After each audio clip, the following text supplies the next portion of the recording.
नमस्कार दोस्तों, आज हम सीखते हैं क्लास 10th का जो हमारा मैथ है उसकी प्रश्नावली 5.3। और देखिए इस प्रश्नावली का आज हम सीखते हैं क्वेश्चन नंबर 15। और इससे पहले के जो सवाल हैं हमने इससे पिछली वाली वीडियो में क्या कर रखे हैं, बना रखे हैं। यदि आपने वो ना देखा हो तो मैं उसका लिंक आपको डिस्क्रिप्शन बॉक्स में दे दूँगा, ठीक है। आइए देखिए शुरू करते हैं क्वेश्चन नंबर 15। और क्वेश्चन नंबर 15 में देखिए क्या कह रहा है। इसमें कहा जा रहा है कि निर्माण कार्य से संबंधित किसी ठेके में एक निश्चित तिथि के बाद कार्य को विलंब से पूरा करने के लिए जुर्माना लगाने का प्रावधान किया गया है। मान लीजिए कोई कार्य है, ठेके पे हो रहा है, और यदि उसका कार्य समय पे पूरा नहीं हो पाता है तो उन्होंने क्या कर रखा है, जुर्माना लगा रखा है, ठीक है। और उसमें जुर्माना कुछ इस तरह से है कि पहले दिन का विलंब 200 रुपये का, अगले दिन का 250 का, अगले दिन का 300 का, यानी हर बार 50 रुपये क्या होते जा रहे हैं, बढ़ते जा रहे हैं, ठीक है। तो यूँ कह रहा है कि यदि कोई ठेकेदार किसी कार्य को 30 दिन लेट कर देता है, कितने दिन, 30 दिन, तो उसे कुल कितने रुपए का विलंब देना होगा, ठीक है। तो देखिए सबसे पहले नोट करिए, तो हम लिख लेंगे पहले दिन का विलंब शुल्क, यानी अगर वो एक दिन लेट होता है तो एक दिन के जो विलंब के रुपए हैं वो कितने हैं, उसके 200 रुपये। कितने रुपए, 200। अब दूसरे दिन, तो अगर वो दूसरे दिन फिर लेट होता है 2 दिन, तो फिर 50 रुपये क्या हो रहे हैं, बढ़ रहे हैं, तो अब कितने हो जाएंगे, 250। और अगर तीसरे दिन लेट होता है, मतलब लगातार, तो तीसरे दिन का जो विलंब शुल्क है वो कितने रुपए है, 300। कहने का मतलब ये है कि हर बार 50-50 रुपये क्या होते चले जा रहे हैं, बढ़ते चले जा रहे हैं, काय में, उसके विलंब में। तो हम लिखेंगे इसलिए प्राप्त सूची। तो अब आप गौर देंगे तो आपको सूची बताइए कौन सी प्राप्त हुई। सबसे पहले मिली 200, फिर 250, फिर 300, फिर मान लीजिए इसके और आगे बढ़ाएंगे तो 350। इस तरह से नंबर क्या होते चले जाएंगे, ये आते चले जाएंगे। अब देखिए, अब यहाँ से हमसे ये पूछा है कि यदि कोई ठेकेदार मान के चलिए 30 दिन लेट हो रहा है, कितने दिन, 30 दिन, तो उसको कितने रुपए देने पड़ेंगे विलंब के रूप में, यानी टोटल उसे पेमेंट कितनी देनी पड़ेगी। तो यहाँ से ये क्या होगी, सूची मिल गई हमें, तो यहाँ से पता लगा लीजिए। इसलिए ए का मान बोलिए कितना, 200, ठीक है। और डी का मान आप जानते हैं कैसे निकालते हैं, दूसरे में से पहला पद घटा के, और दूसरा पद कितना है हमारा 250, और माइनस पहला पद कितना है 200, तो ये बच गए 50, ठीक है। तो यह कितने दिन लेट हुआ है, वो 30 दिन, यानी 30 दिनों में कुल पेमेंट कितना देना होगा उसको। तो हमें क्या करना पड़ेगा, योग निकालना पड़ेगा 30 को। तो लिखेंगे इसलिए 30 दिनों के विलंब का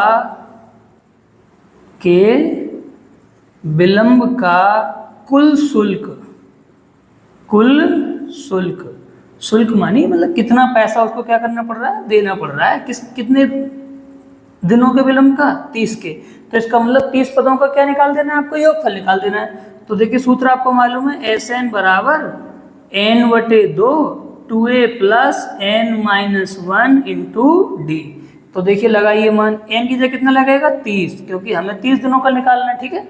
मतलब वो जो ठेकेदार है वो 30 दिन लेट हुआ है काम में, तो इसलिए हमें 30 दिनों का पेमेंट निकालना पड़ेगा। तो 30/2, ठीक है, 2 की जगह 2 और a की जगह कितना, यहाँ से 200, प्लस n की जगह कितना 30 माइनस 1, और d की जगह कितना हमारा 50। चलिए करिए सॉल्व इसको। देखिए मैं इसको इधर सॉल्व कर दे रहा हूँ, ठीक है।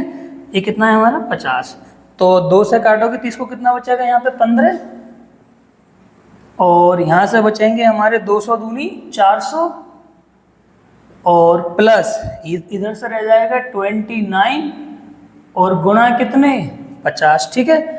चलिए सॉल्व करिए।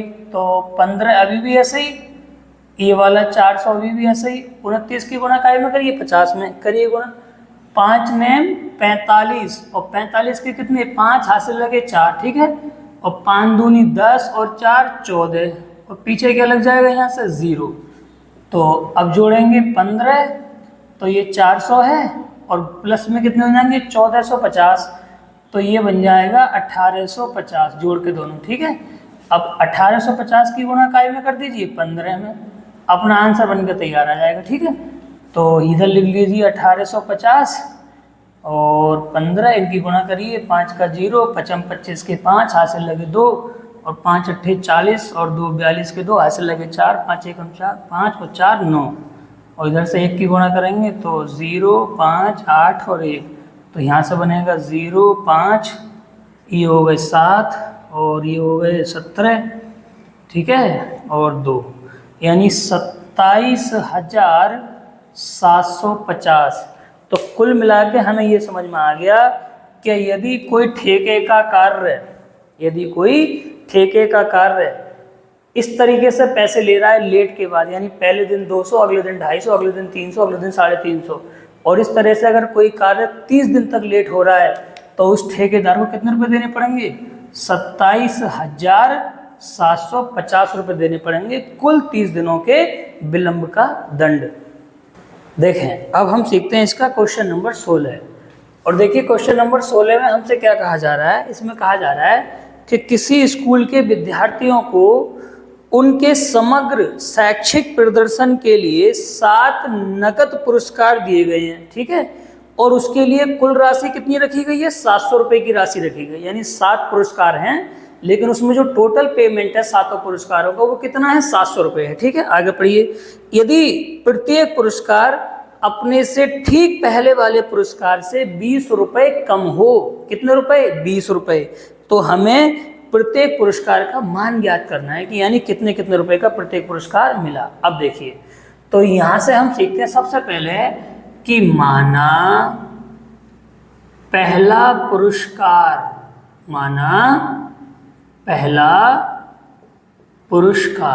तो आप मुझे बताएंगे तो पहला पुरस्कार बताइए कितना हो जाएगा? X। हमने मान लिया, हमें नहीं पता कितने रुपए का है, तो हमने ये मान लिया कि पहला पुरस्कार हमारा कितने रुपए का है? X का। अब देखेंगे, ये हो गया पहला।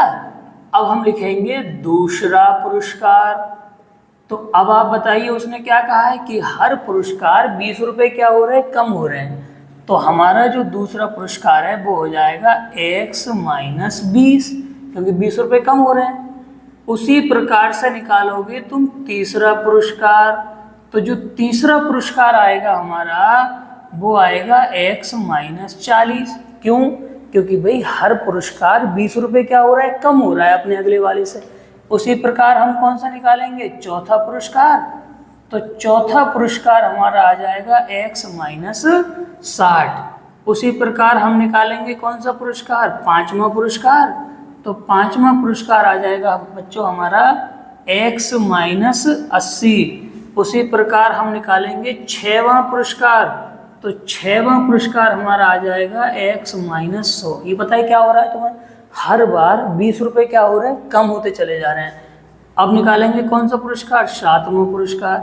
तो सातवां जो हो जाएगा वो हो जाएगा X माइनस 120। तो इस तरह से पुरस्कार कितने हो गए? टोटल के टोटल 7। अब देखिए, अब अगर हम यहाँ से देखें तो हमें यहाँ से एक सूची मिल गई, और वो सूची हमें मिल गई X माइनस 20, X माइनस 40, और कहाँ तक चलेगी सूची हमारी? X माइनस 120 तक। तो कुल मिला के अगर आप ध्यान से देखोगे तो ये AP नहीं बन गई तुम्हारे लिए।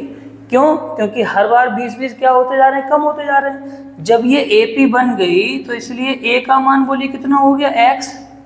A मानी सबसे पहला पद, ठीक है, और यहाँ से निकालेंगे किसका मान? D का। तो D कैसे निकलता है? दूसरे पद में से पहला पद घटा के। तो दूसरा पद है हमारा X माइनस 20, इसमें से पहला पद घटा लीजिए। X से कट गया X, तो कितना बचा मान? माइनस के 20। अच्छा, ये ना भी निकालते तो हमें पता नहीं था कि माइनस के 20 आएगा। क्यों? क्योंकि उसने पहले से क्या रखा है कि भाई हर बार क्या हो रहा है? 20-20 कम हो रहे हैं। अब देखिए यहाँ से मेन चीज़, अब ये हमने यहाँ से सब कुछ पता लगा लिया कि भाई A का मान कितना है, D का मान कितना है, पहला पुरस्कार कितना, सारी चीज़ें। अब मेन चीज़ देखिए यहाँ समझने की क्या है कि ये जो 7 पुरस्कार जो बच्चों को दिए गए हैं ना, इनका जो टोटल पेमेंट है, यानी इन 7 पुरस्कारों का जो मूल्य है वो 700 रुपये है। कितने रुपए? 700। यानी इन सभी का जो योग है वो कितने रुपए के बराबर है? 700। तो देखिए लिख दीजिए यहाँ से, चूंकि SN बराबर कितना है? 700। भाई इन सब का जो योग है वो कितने के बराबर है? 700 रुपये के बराबर है। अब SN का सूत्र लगा दीजिए, क्या होता है बताइए? N/2 A + AN। हम तो ये वाला सूत्र लगा दे रहे हैं, क्यों? क्योंकि हमें यहाँ अंतिम पद पता है, और अंतिम पद पता नहीं होता तो कौन सा लगा देते हैं, n/2 a plus n/2 2a plus n minus 1 into D. तो फिलहाल बराबर कितना, 700। अब n की जगह बताइए कितना लगेगा, 7, क्योंकि 7 ही तो पुरस्कार हैं, तो n की जगह लगेगा 7/2, और a की जगह कौन आएगा आपका, x यानी सबसे पहला पद, और an की जगह कौन आएगा, सबसे अंतिम पद। तो अंतिम पद कौन है हमारा, x माइनस 120, ठीक है, और बराबर कितना, 700। इसको सॉल्व कर लीजिए यहाँ से। तो देखिए यहाँ से 7 अपनी जगह ऐसे ही, और यहाँ से बचेगा x प्लस x माइनस 120 बराबर 700, और जो बटे वाला 2 था ना वो हमने यहाँ गुणा में पहुँचा दिया, ठीक है। ध्यान से देखते रहना, ये 7 अपनी जगह ऐसे ही, x और x कितने हो जाएंगे, 2x और माइनस के 120 बराबर 700, 700 दूनी कितने हो जाएंगे, ये पूरे 1400, कितने हो गए, 1400। अब देखें यहाँ से बचेगा 2x माइनस 120 बराबर 1400। ये 7 जो है गुणा में तो लिखा हुआ है, तो गुणा का मान हमने कहाँ कर दिया है, बटे में। 7 से काटेंगे 1400 को, तो 7 दूनी 14 और 2 0, तो यहाँ से बचेंगे 2x माइनस 120 बराबर कितने, 200, ठीक है। तो यहाँ से आप देखेंगे तो 2x बराबर 200, और ये 120 हो जाएगा, क्या हो जाएगा हमारा, प्लस का, ठीक। तो यहाँ से हो जाएगा 2x बराबर 120 और 200 जोड़िए तो कितने हो जाएंगे, ये 320, ठीक है, नहीं हाँ सही है, 320 हो गए, ठीक है। तो यहाँ से x का मान आ जाएगा कितना, 320 और बटे में 2, तो 2 से काटेंगे तो कितना बचेगा, जब 2 से काटेंगे इसको हम, तो देखिए 2 एकम 2, 1 बचा 12 हो गए, 2 छिक्के 12 और कितना 0, तो x का मान आ गया 160। अब देखिए यहाँ से क्या होगा, x का मान हमने 160 लगा दिया। अब ये जो 160 x का मान आया है ना, इनको इन पुरस्कारों में लगा दीजिए एक एक करके, तो हमारे सारे पुरस्कार क्या हो जाएंगे, मिल जाएंगे। अब आपको पता होना चाहिए कि x हमने क्या माना था, पहला पुरस्कार माना था, तो पहला पुरस्कार हमारा कितना आ गया, 160 रुपए का। उसके बाद हर पुरस्कार 20 रुपए क्या होता जा रहा है, कम होता जा रहा है। तो देखिए मैं कैसे आपको जवाब देने वाला हूँ, यहाँ तक बात समझ में आ गई है। x का मान कितना आ गया हमारा, 160। अब हमें निकालना क्या, हमें निकालना है कि पहला पुरस्कार कितने रुपए का था, दूसरा कितने का था और तीसरा कितने का था, ठीक है। आइए देखिए यहाँ से लिखते हैं, तो हम लिखेंगे यहाँ से, इसलिए पहला पुरस्कार, यहाँ की बात देखेंगे तो लिखेंगे इसलिए पहला पुरस्कार कितने रुपए का था हमारा, x का ही तो माना था, और x का मान कितना आ जाएगा तुम्हारे, 160 रुपए। कितना आ गया, 160। अब देखिए या तो सारे मान जैसे ये निकाला है वैसे निकालते जाइए, या अब आपको पता है ना कि हर पुरस्कार कितने रुपए कम हो रहा है, 20 रुपए कम हो रहा है, तो सीधा सीधा इसमें से क्या करते जाइए, 20 रुपए कम करते जाइए। अब मुझे बताइए दूसरा पुरस्कार बताइए कितने का मिला होगा उसको, 160 में से 20 कम करिए, कितने का मिला होगा, 140 का, ठीक है। उसी प्रकार से जो तीसरा पुरस्कार है वो कितने का मिला होगा, इसमें से फिर 20 कम कर दीजिए, तो वो मिला होगा 120 का। उसी प्रकार से चौथा पुरस्कार बताइए कितने का मिला होगा, फिर 20 कम कर दो, यानी 100 रुपए का। उसी प्रकार से अगर हम निकालें पांचवा पुरस्कार तो वो कितने रुपए का मिला होगा, 80 रुपए का। अरे भाई नहीं समझ में आ रहा, उसने साफ साफ ही तो कहा है कि हर बार हर पुरस्कार 20 रुपए क्या हो रहा है, घट रहा है, तो 20 रुपए कम करते जा रहे हैं। ये आप उसमें मान लगा लो जो मैंने अभी लिखे थे, है ना। उसी प्रकार से बोलो छठवां पुरस्कार बताइए कितने का मिला होगा उसको, छठवां पुरस्कार फिर 20 इसमें से कम कर दो तो कितने का मिला होगा, 60 रुपए का। उसी प्रकार से लास्ट और जो सातवां पुरस्कार है वो कितने का मिला होगा, 40 रुपए का। तो ये हो गए हमारे सातों पुरस्कार के मान, यानी पहला पुरस्कार 160 का मिला होगा, उससे अगला 140 का, उससे अगला 120 का, और उससे अगला 100, उससे अगला 80, उससे अगला 60, उससे अगला 40। अब आपके दिमाग में आ रहा होगा कि हम अगर चेक करना चाहें अपने आंसर को कि क्या हमारा आंसर सही है या गलत है, तो पता है क्या करना पड़ेगा आपको ना, ये सभी पुरस्कारों को जोड़ कर देख लीजिए आप कितना बैठना चाहिए, 700, तो हमारा आंसर सही हो जाएगा। आप चेक कर लेना, सबको जोड़ कर देख लेना, 700 ही बैठेगा, ठीक है। तो ये हो गया हमारा इस क्वेश्चन का आंसर। देखिए अब हम सीखते हैं इसका क्वेश्चन नंबर 17, और आप ध्यान से देखेंगे तो क्वेश्चन नंबर 17 में देखिए क्या कहा जा रहा है। पहले क्वेश्चन को पढ़ लेते हैं फिर आगे करते हैं। क्वेश्चन नंबर 17 में कहा जा रहा है कि एक स्कूल के विद्यार्थियों ने वायु प्रदूषण को कम करने के लिए स्कूल के अंदर और बाहर पेड़ लगाने के बारे में सोचा। ठीक है, यह निर्णय लिया गया कि प्रत्येक कक्षा का प्रत्येक अनुभाग मतलब सेक्शन, मैं भी समझा दूंगा, अपनी अपनी कक्षा के बराबर पेड़ लगाएगा। मतलब जैसे कक्षा अगर 1 है तो कक्षा 1 के जो अनुभाग के बच्चे हैं वो 1 पेड़ लगाएंगे, कक्षा 2 के बच्चे 2, कक्षा 3 के बच्चे 3, प्रत्येक अनुभाग का बच्चा। जैसे मान लीजिए फर्स्ट, जैसे अनुभाग मतलब सेक्शन, जैसे सपोज करिए 9th क्लास है तो 9th क्लास के कितने सेक्शन है किसी स्कूल में, ABC। उसी प्रकार से 10th के भी कितने हैं, ABC। तो ये ऐसा विद्यालय है इसमें सभी कक्षा के कितने कितने सेक्शन है, 3 सेक्शन है, और हर सेक्शन अपनी अपनी क्लास के बराबर क्या लगा रहा है, पेड़ लगा रहा है। ठीक है, तो आगे बढ़िए। तो इस प्रकार से ये बताइए कि अगर उसमें 1 से 12 तक के विद्यार्थी हैं तो कुल कितने पेड़ उस स्कूल के द्वारा क्या करेंगे, लगाएंगे। बात तो आपके समझ में आ गई। आइए देखिए, शुरू करते हैं एक एक करके, ध्यान से देखें। तो सबसे पहले लिखेंगे कक्षा 1 यानी फर्स्ट के द्वारा लगे पेड़। अब आप मुझे ध्यान से बताएं कि कक्षा 1 के बच्चे कितने पेड़ लगाएंगे। मान लीजिए कक्षा 1 के 3 सेक्शन है, A, B और C। तो 1 पेड़ लगाएगा कक्षा 1 वाला, सॉरी A सेक्शन वाले, 1 B वाले, 1 C वाले, क्योंकि कक्षा 1 है तो 1 पेड़ लगाएंगे। तो कितने पेड़ हो गए कक्षा 1 के बच्चों के द्वारा, 3 पेड़ हो गए कुल मिला के, है ना। अब आप खुद बताना कक्षा 2 के द्वारा लगाए गए पेड़। अब देखिए कक्षा 2 वाले बच्चे कितने लगाएंगे, ये भी 2, ये भी 2, ये भी 2। नहीं समझे, मतलब जो जितनी नंबर की क्लास है वो उतने ही पेड़ लगा रहे हैं। जैसे कक्षा 2 की क्लास है तो वो 2 पेड़ लगा रहे हैं, तो एक सेक्शन ने भी 2, अगले सेक्शन ने भी 2, अगले, तो कितने हो गए, 2, 2, 4 और 2, 6। तो इनके 6 पेड़ हो गए।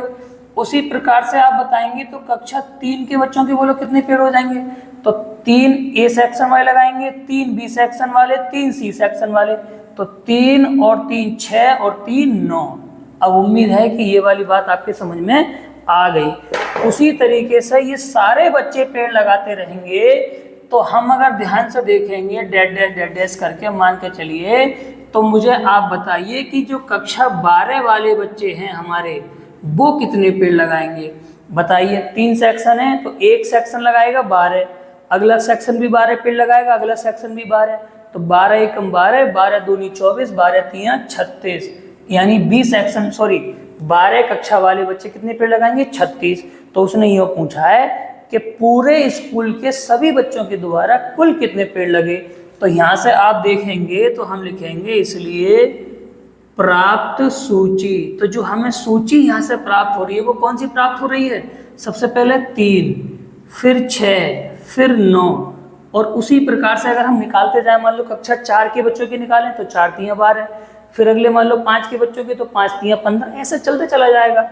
और सबसे लास्ट में कौन सी कक्षा 12 के बच्चे कितने आएंगे, 36। तो इन सब का योग पूछा गया, ठीक है, तो निकाल दीजिए बस। इसलिए योग यानी SN, तो योग का मान, सॉरी अभी पहले ए और डी और पता कर लो। तो सबसे पहले देखिए यहाँ से लिखिए, पहले ए का मान बताइए। तो यहाँ से जो ए का मान है वो कितना है, 3, ए मतलब पहला पद। और डी कैसे निकालते हैं, डी हम निकालते हैं दूसरे पद में से पहले पद को घटा के। तो दूसरा पद हमारा कितना है, 6 माइनस पहला पद है 3, तो 6 में 3 कितने बचाएंगे, 3, ठीक है। ये आगे निकल गया, तो हमें क्या निकालना है अब, योग निकालना है, किसका, इन सभी कक्षाओं के द्वारा लगाए गए पेड़ों का। तो लिखेंगे इसलिए SN मतलब योग निकालना है। तो क्या सूत्र है, N/2 और A + AN। तुम कहोगे क्यों सूत्र तुम ये वाला लगा रहे हो, अरे भाई हमें अंतिम पद पता तो है। ये वाला सूत्र तब लगाते हैं जब अंतिम पद पता होता है, और जब अंतिम पद ना पता होता है तो N/2 2A + N-1 × D। तो आपको सूत्र याद हो गए होंगे। अब बताइए N का मान कितना लगेगा, 12। क्यों, क्योंकि टोटल 12 कक्षा ही तो है पूरे स्कूल में, तो यहाँ से लगाएंगे 12/2, ठीक है। A की जगह कौन लगेगा बताइए, 3, और प्लस AN की जगह कौन लगेगा यहाँ से, 36। इसको सॉल्व करेंगे तो 2 से काटेंगे तो 2 × 6 = 12, तो यहाँ से 6 बच गए। 3 में तुम 36 जोड़ेंगे तो ये बन जाएगा 39। तो 6 की गुणा करवा दीजिए 39 में, अपने आप आंसर आ जाएगा जो भी आना होगा।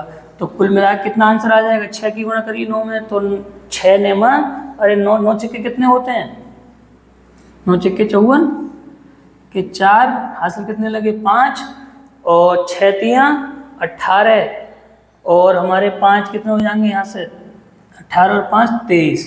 तो कुल मिला के पूरे विद्यालय के द्वारा कुल कितने पेड़ लगेंगे, 234। यानी कक्षा 1 से लेके कक्षा 12 तक के सभी बच्चे अपने अपने सेक्शन के बराबर अगर पेड़ लगाएंगे तो कुल मिला के 234 पेड़ लगेंगे पूरे विद्यालय के अंदर या उसके बाहर। ठीक है, तो फिलहाल देखिए मैं इस वीडियो में इतना ही रहने देता हूँ। इससे आगे के सवाल हम किसी अगली वीडियो में सीखेंगे। ठीक है, तो मिलते हैं किसी अगली वीडियो में, तब तक के लिए नमस्कार।